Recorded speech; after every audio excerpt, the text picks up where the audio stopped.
through my experience of being like a pro-life activist, I know a lot of single issue voters where like they vote specifically just on the premise of abortion and what the candidate's abortion stances are. But like that's a matter of humans dying. Like I really can't, like I'm not a single issue voter. I was for a while. I'm not a single issue voter anymore, but like I can understand the reasoning behind abortion being like your issue. Like the reason why you go to the polls is for the purpose of ending abortion. I can't say that there's the same like energy and understanding about that being your one issue that you vote on. Well, so the way he explained it was that he has family who are like handicapped and can't really defend themselves. And he didn't say they're handicapped, but he said they're literally incapable of defending themselves.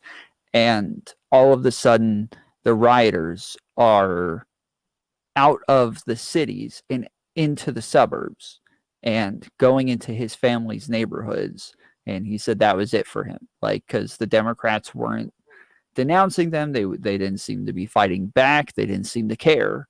Whereas Trump was the one who was actually pushing back against all of this. And so Trump became his guy in that moment. So it was very odd. Tom Boley Dash said, is there something in between pro-life and pro-choice? Kind of, I guess, if you're talking about like on moral grounds, there's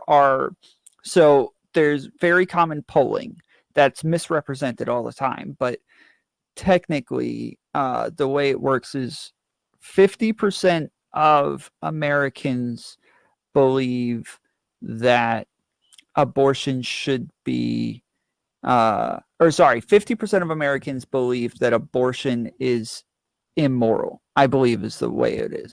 50% believe that abortion is immoral, but 76% believe that abortion should be legal. So it seems as though there's a good portion of Americans who are kind of in this in-between state where they believe it's immoral, they don't believe you should do it, but they don't believe the government has the right to tell you that you can't do it. So, I mean, to me, that would be the in-between state. What do you think, Kay? Yep, I think that this is it's a really, really important issue to talk about because there's a huge chunk of the American population that's kind of like in the middle, like in that no man's land. And it really comes down to comprehensive education on what abortion is and what abortion does and what happens during an abortion procedure at every stage of pregnancy. And also, it comes down to social and cultural activism. I say all the time that the pro-life fight is not in the legal system. The pro-life fight is in your communities, in your areas, changing our society and our culture so that women don't feel the need to go to the abortion clinic in the first place, because those people in the middle there that believe that abortion is wrong but also believe that it should remain legal overwhelmingly believe so, because they see these really, really hard situations that these women are put into, and worry that that's going to get so much worse, and we're going to have so many women and children, out on the streets or in homeless shelters, or just the foster care system is going to be just overwhelmed if we make abortion illegal. So they see it as a necessary evil that we shouldn't get rid of because of the way that our society approaches these situations.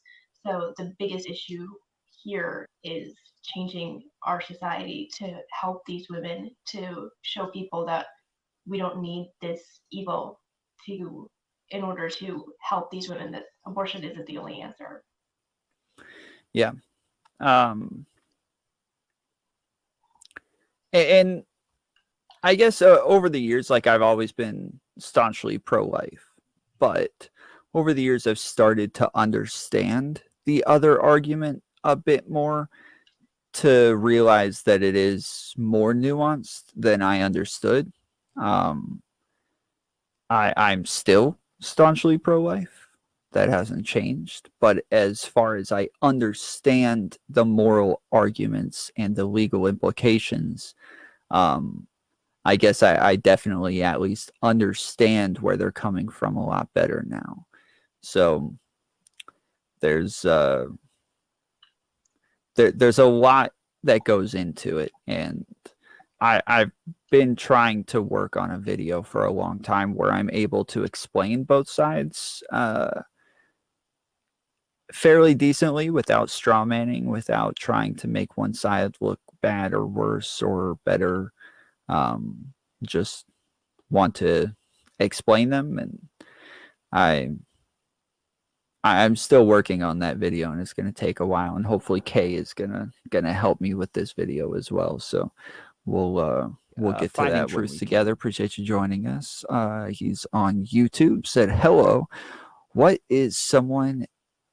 I guess he's saying, what if someone is raped or date raped or have no choice? So I personally, there was the Georgia heartbeat bill, and I felt like that was the ideal legislation, not not not ideally what I want, but I felt like there was some compromise in there where they said, hey, look, you can have an abortion as long as it's within the first 6 weeks of pregnancy, or if you're raped, or if it's incest, or if the pregnancy threatens your life.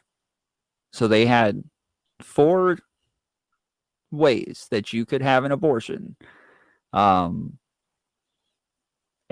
I thought that was good. I thought that was a good compromise. I thought it was a good start. I felt like Alabama's laws, where they were wanting to charge any woman with murder who had an abortion, though I agree it is murder, I felt like that was the wrong direction to go. I didn't feel like we were actually going to get any progress in that direction. Whereas with Georgia, they will charge, with the heartbeat bill, they said that they would charge whatever doctor performed the abortion. And I would much rather them try to charge the doctors instead of the women who are seeking the abortions. What about you, Kay? Yeah, thankfully, this has become the mainstream stance of the pro-life movement as a whole, in like the last 5 years. Remember, whenever I first started in pro-life activism, it was more common. It was a more common stance that people wanted to see women charged if they were to seek an abortion.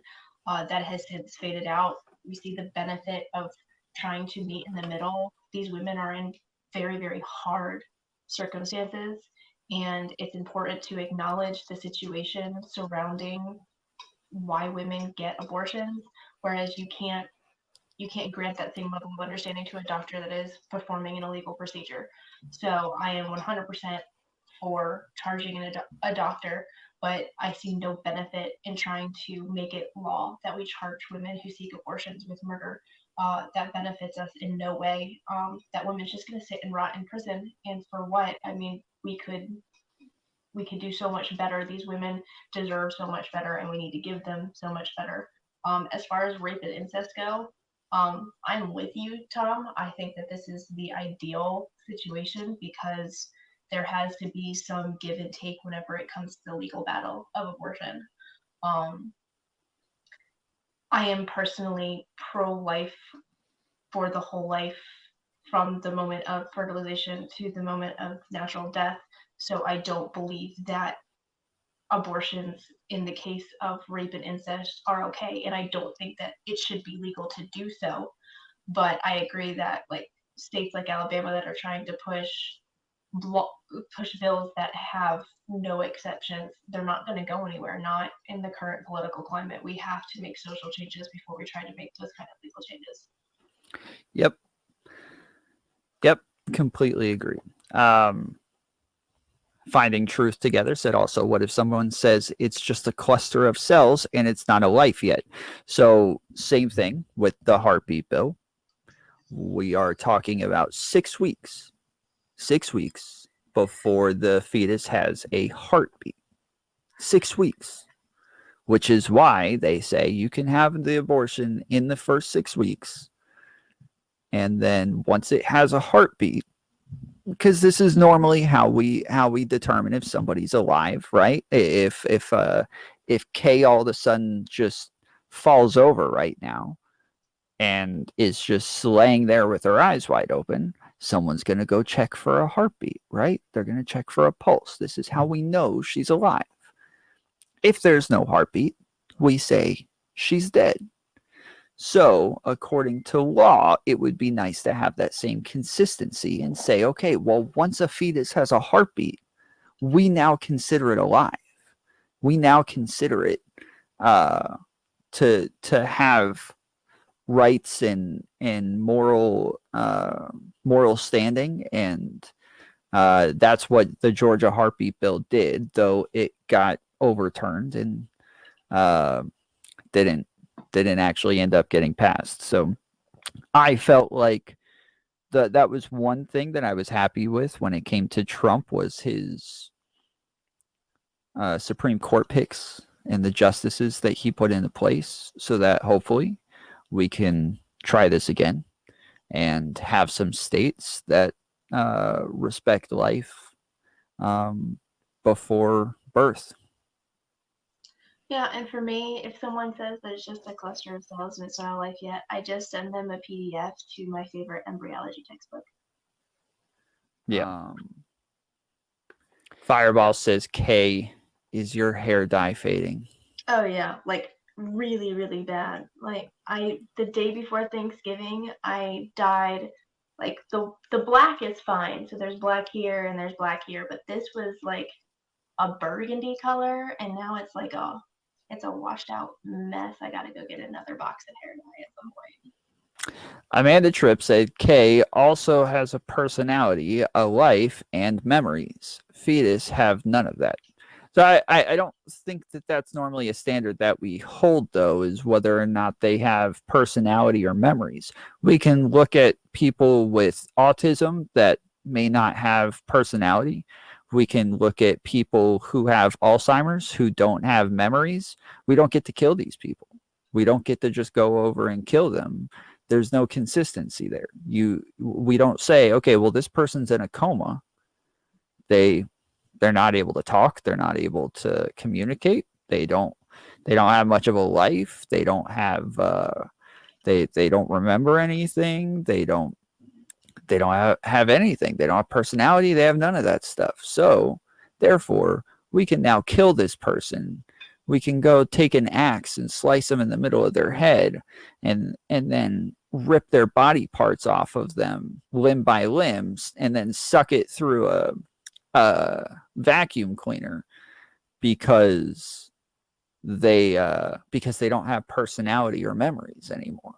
Like, that's not a standard that anybody holds. We normally hold the standard that as long as your heart beats, you're alive.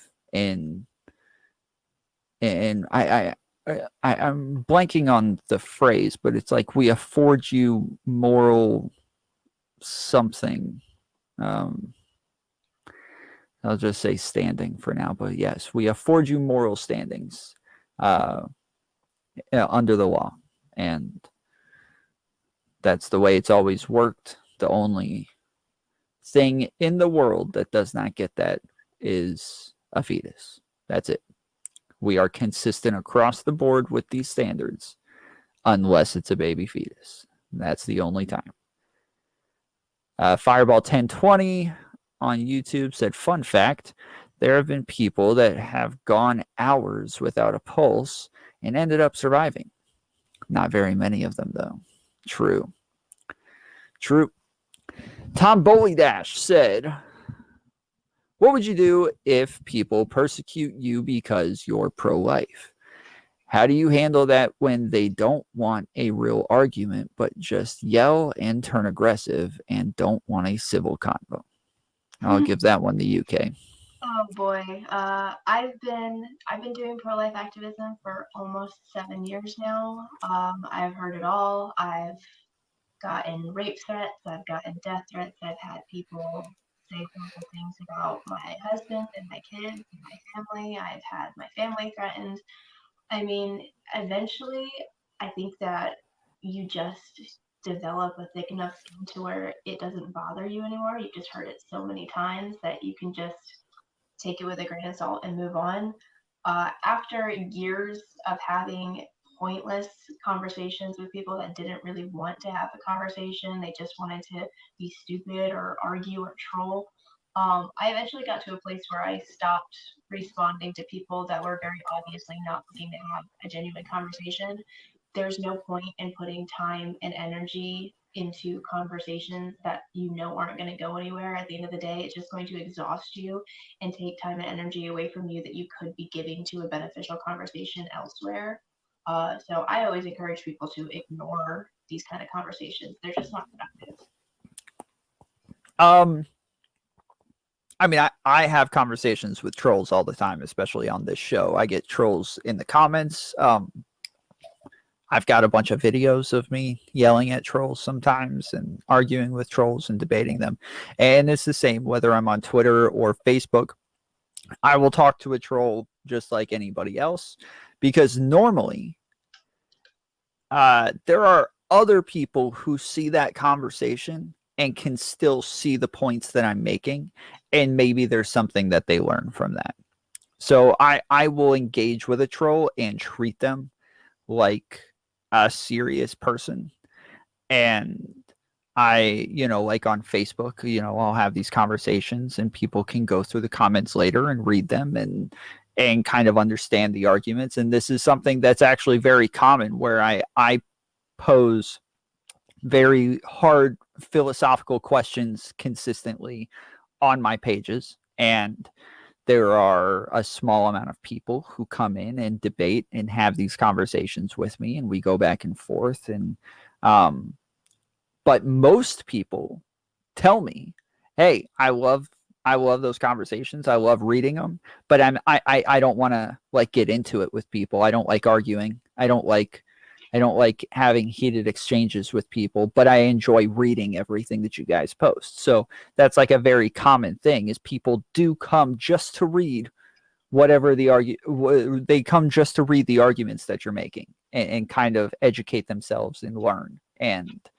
I always treat a troll just as another opportunity to hopefully find somebody who will end up reading that stuff. Amanda Tripp said, "Your precedent that a fetus has a heartbeat and K has a heartbeat. I'm just saying that's not the bottom line, but that normally is the bottom line. We always consider people alive as long as they have a heartbeat. That is the bottom line. Like if you're in a hospital, they consider you dead once you don't have a heartbeat for a certain amount of time. That is always the bottom line." Yeah, and I understand like what Amanda is saying, um, but it really boils down to like, no, okay, that isn't the bottom line as the whole idea of fetal rights and whether or not a fetus is a person. It's more of a philosophical argument, and I heard this saying one time, and it really sums it up. It's that a fetus is more, people are more than just the sum of their parts. A fetus during the embryonic stage, it doesn't have, all of their organs. They don't have a fully formed functional brain. They're going through the process of developing that. And the pro-choice argument is that they're not people because they don't have all of the parts that born people have. But what it comes down to is at the point of fertilization, they become a unique human being. That's just basic biological science. It's not a philosophical argument, it's a scientific argument.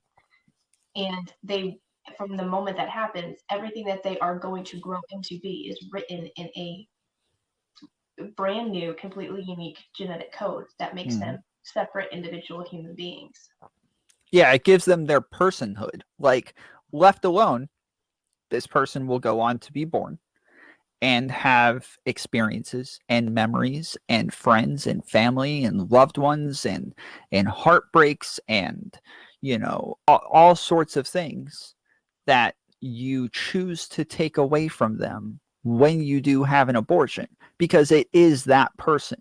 We can say like, oh, we don't know who they'll be, or if they'll be anybody. I don't know. Like, it's just a clump of cells right now. Like, no, you understand that this is becoming a full-fledged human being, and therefore it has its personhood, it has its individuality. It is what makes you different from me is your genetic code. Like, that is what separates you and I. We are not the same person, because I have my own genetic code, you have your own genetic code, and therefore we have our own personhood. And your personhood is already decided before you're born. You already have that genetic code. That's already there. As soon as pregnancy has started, or even at conception, as a Christian, I would say that you even have a soul at that point. But for a legal argument, I'm normally gonna stick to philosophical uh, answers instead of having a religious conversation with people, because my religion doesn't apply to everybody. But um, yeah, when it comes to whether or not somebody is uh, a person or not, we we know that whoever this is, whatever this is, it is going to grow to be a full-fledged human being. And when you have an abortion, you stop that. You end that. All of the opportunities that they would have, all of the experiences in the life that they would have, you end that in an abortion. Like, there's no arguing that. You just do. You can't dispute that. You just are. You're ending that. You're ending their chance at life right then and there. I mean, even as horrible as it sounds, I would rather somebody have a baby and just like leave it in the middle of the street, or like in a garbage can or something like that, and just walk off and abandon it, then because at least at that point, like, it at least has a chance at life. Like, it at least has a chance, has a much better chance there than it does when you have an abortion. But just to stress, all 50 states have safe haven laws. You can drop your infant off at a hospital, fire station, or police station. Please do not leave your babies in garbage cans or in the middle Uh-huh. of the road. Yep. Yep. Fireball said, what is the pro-life position on physician-assisted suicide? So I there's not a pro-life position on this, because the pro-life position is just that you shouldn't have abortions. That's it. Pro-life positions on things like the death penalty, they vary from person to person. On how to treat uh, adoption centers, they vary from person to person. Assisted suicide varies from person to person. Lots of people like to claim like some sort of inconsistency if you believe that a guilty rapist and murderer should get the death penalty, but you don't think that an innocent unborn child should be killed. They think that somehow those two things are inconsistent and can't coincide. I disagree. I'm not really one for the death penalty, but I do believe that someone could be pro-life and pro-death penalty at the same time without having any sort of consistency problems. Yeah, I I mean, used to be pro death penalty. And as I journeyed more into consistent life ethic activism, I obviously switched my opinion on that, and I am now, like, I tell people all the time, like, I'm not just a pro life activist, I'm a consistent life ethic activist, because that's more inclusive of things like physician assisted suicide. But as far as like the pro life movement, like traditional pro life activism, it varies very much from person to person. Mm-hmm. I mean, we had a bunch of stuff planned to go over, but I like the questions. I like talking to the chat. This is good. So we'll keep doing this for a little bit. Finding Truth Together on YouTube said, "What if friends you have neglect and talk behind your back and talk negative about you because you're pro-life? Since they're friends, would it be valid to still call them family if they act like that?" That's a personal thing, man. I don't know. Like there's, you know, that's a personal thing. I don't think that matters much as far as your political beliefs go, or how, whether or not you're pro-life or pro-choice or any of those things. There's lots of leftists who love to be super staunch about their political beliefs and just shed all family members and friends that don't agree with them completely on all of their positions. And I'll make fun of my friends who voted for Trump and who like Trump and all of those things. I still like them. They're still my friends. I think they're stupid and I think they're conspiracy theorists, but they're my friends. I like them. They like me. That's what matters. I'm not going to get rid of them over some political beliefs. Now, there are some political beliefs that I will shed some friends over. Like if you're a Nazi, yeah, I might stop being friends with you if you're a Nazi. If you're, a hardcore totalitarian communist, yeah, I might not want to be friends with you if that's who you are. Like there are some extremes that I think is worth getting rid of your friends over, but that's more just about principles in general, and it's only because it's not that I just don't want to be friends with Nazis. It's that Nazis meet a certain requirement that I don't, that of like the type of person that I just don't want to be friends with. It's not that I'm just like, you know what, that's a political belief that I just can't get on board with, so you're not allowed to be my friend anymore. That's not how it works. It's more like, I don't want to be friends with people who have no sort of empathy for other people just based on their color of their skin or something like that. Like, you know, that's normally how it works. But these are personal beliefs. You got to figure those sorts of things out for yourself. I will say though, like, I think that it's important not to allow your friends to treat you in such a way. Like if your friend's talking badly about you behind your back or neglecting you as a friend, then they're not really your friend anymore. And you shouldn't allow people to treat you badly based on an opinion that you hold. I had like a mass exodus of people, some people that I've known since I was a small child. Like as soon as I started in pro-life activism, like I got nasty messages and then got a block before I could even respond to them whenever I started being open about my pro-life beliefs. But since being at pro-life activism, I've made friends who are pro-choice, who are pro-choice activists, who I disagree with on like a fundamental level. But we understand there's a mutual respect there, and we've become friends, even though we don't agree on a single thing regarding the abortion debate. So whenever it comes to having a difference of opinion, like it shouldn't lead to allowing people to treat you or allowing you to dismiss bad behavior at your own expense. Yep. Fireball on YouTube said random, but Kay has very bright and contagious smile. Yes. Yes, she does.